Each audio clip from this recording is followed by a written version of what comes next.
This gas station was designed by Frank Lloyd Wright. So was this windmill. And this chair. But you don't become America's most famous architect by designing these things. You do so by creating homes, churches, synagogues, office buildings, hotels, and museums like the world has never seen. Frank Lloyd Wright was a genius, and he would tell you so himself. In this video, we'll get into why this is true and what makes him such a celebrated architect. We'll be focusing on the details of his home designs, but we'll also take a look at the man himself and his rather legendary life. Let's begin with his backstory. Frank Lloyd Wright was born in Wisconsin to a charismatic father and an overprotective and, by some accounts, downright mean mother. But she loved him, and she prophesied that he was to be a builder of beautiful buildings. She famously gave Frank a set of Froebel blocks. They had a big influence on him. He said that the blocks continued to be in his fingers his entire life. Check them out. They're kind of cool. I have sets 3 and 4 here. The shapes are super simple, but you can do so much with them. Fast forward. After studying at the University of Wisconsin, Wright went to Chicago in search of work. It was at Adler and Sullivan that he found his master to apprentice under, Louis Sullivan, father of the skyscraper. He also coined the term form follows function. He was a pretty big deal, and Wright knew it. Wright said he became a good pencil in the master's hand. But Wright saw himself as a genius, even at this young age, and he never felt like he was getting paid enough. There are a couple fun stories that happen around this time. First, when Wright got married, he convinced Sullivan to pay for a plot of land and lend him money to build a house. This is when Wright built his famous Oak Park home. He designed it when he was just 22 years old. It was very much inspired by the arts and crafts movement, which revered craftsmanship. One detail I like is this Romanesque fireplace.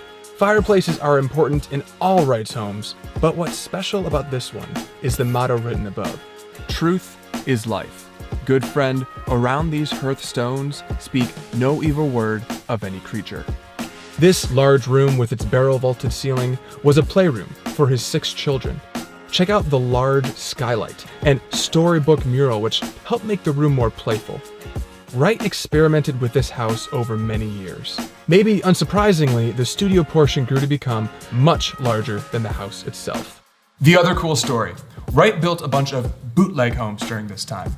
While still under contract with Adler and Sullivan, he went out and got his own clients. This allowed him to gain more real experience, but was very much a breach of his contract. And when his bosses found out, he was promptly fired.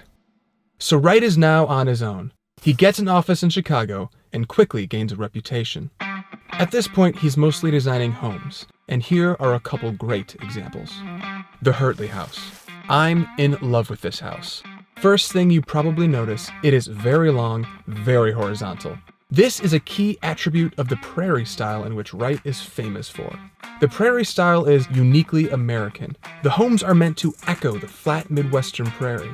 Note the repeated horizontals, the very low pitched roof, these extended broad eaves. The entryway is hidden. It's behind this parapet. And check out these enormous flower pots. You'll see these in many of his homes. Next, here is the Roby House. It's considered by many to be the quintessential prairie home. Again, check out all the horizontals. And these eaves are extremely overhung. Another important aspect of the prairie home is ornate craftsmanship. The woodworking, the light fixtures, the stained glass windows. My favorite thing about this particular house are all these repeating glass doors. Okay, it's not a house, but we have to briefly mention Unity Temple. It's one of his most important buildings from this era and considered to be the first modern building in the world. When completed in 1908, it was not very well received. But Wright, of course, was ahead of his time. Before taking a look at the next house, we have to discuss some family drama. Wright was having an affair with a client's wife, Mamah Borthwick Cheney. They fell pretty deeply in love, and in 1909 they abandoned their families and moved to Europe. It was scandalous. When they returned a year later, they didn't want to stay in Oak Park. Instead, they moved to Wisconsin and built Taliesin.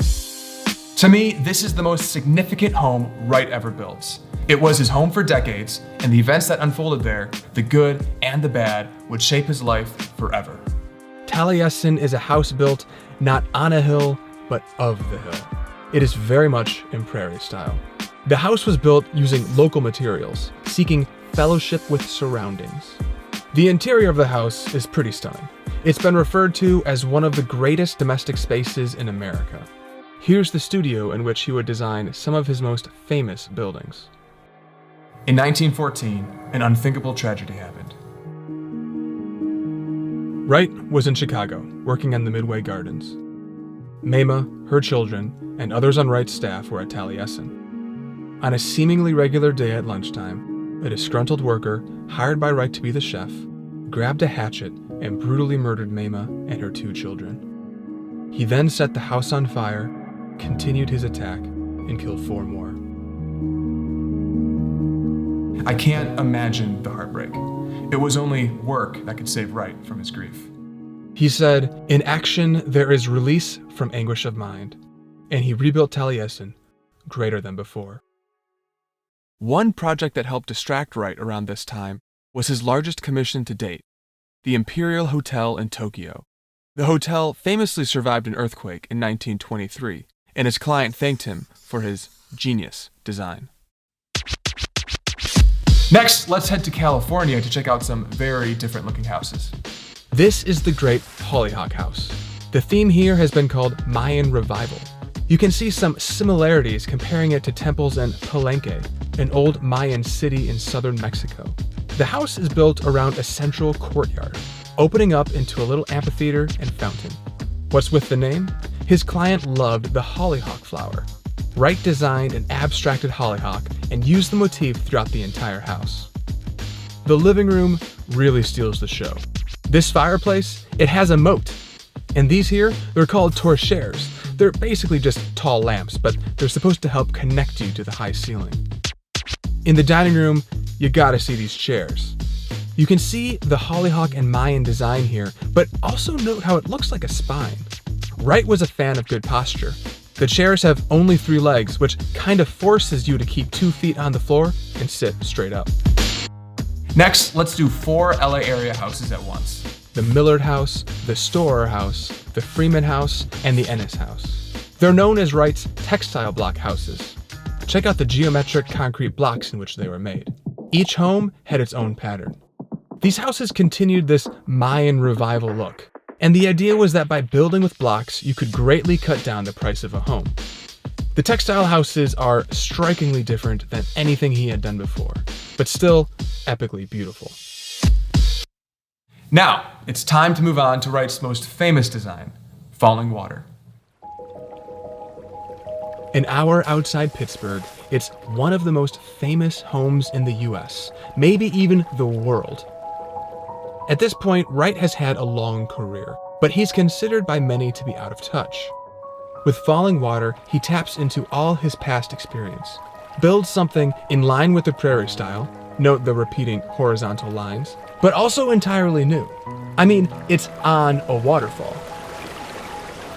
A defining characteristic of the home are the flying cantilevered balconies, seemingly balanced on this strong vertical line. Inside, you've gotta love this fireplace. Look at how the stones seep out from it. Also, notice how bright it is. You almost feel like you're still outside. Note that there's no stained glass here. Falling Water received immediate acclaim. Time magazine called it Wright's best work and put him on their cover in January 1938. This home, and let's face it, all of Wright's homes were built for the rich. But Wright didn't like this, and he actually made a legitimate attempt to build homes for everyone. These were his Usonian homes. And actually, I'm in one right now. Welcome to the Curtis and Lillian Meyer house. When you enter this home, you're immediately compressed into this curved stairwell, and then released into the open floor plan. It's a gorgeous house with custom furniture and a circular design throughout. And it smells really good in here. It's gotta be the Honduran mahogany. These Usonian homes were another attempt by Wright to create a uniquely American architecture.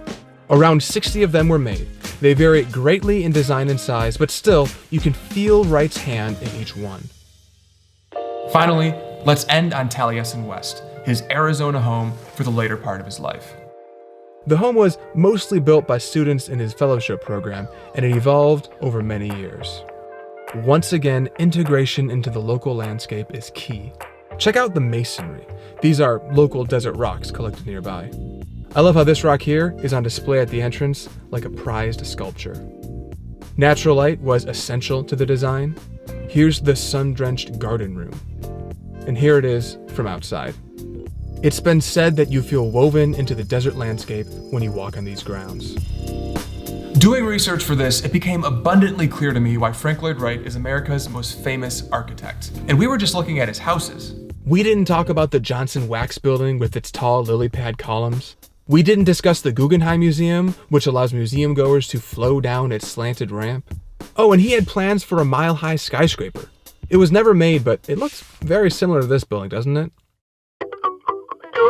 To me, Frank Lloyd Wright's genius is evident in all the carefully crafted details of his homes, and in his ability to constantly reinvent his style.